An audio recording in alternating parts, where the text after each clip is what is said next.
So this right here is the old harbor in Reykjavik, although it isn't really that old. So look around here. It is a pretty big area of a harbor, but the harbor actually used to be on the other side of this white building right here. About 200 or 250 years ago, Reykjavik was designated as the capital of Iceland.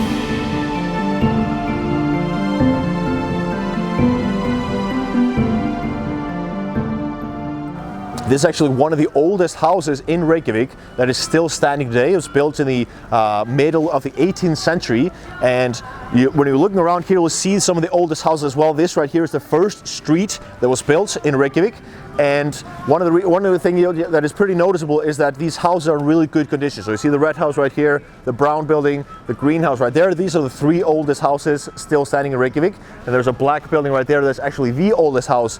You can see they're all in pretty good condition, and the reason for that is because all the houses that are older than 100 years old, they become part of the city's history, and they are protected. You're not allowed to modify them, and you have to keep them in good shape.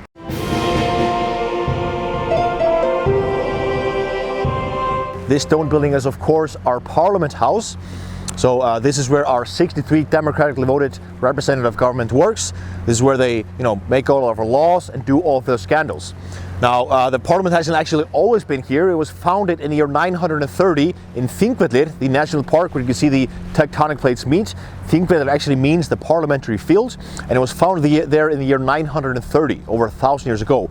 His name was Jón Sigurðsson. He was often called the father of our independence, and he had the nickname John the President because everyone wanted him to be the first president of Iceland.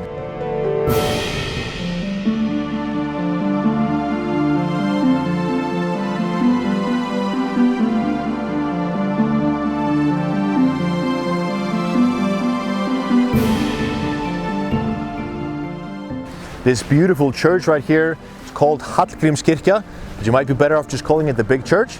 Now, this church is actually a Lutheran church, and it was built in 1944. So you guys remember, 1944 was the year that we gained independence from Denmark.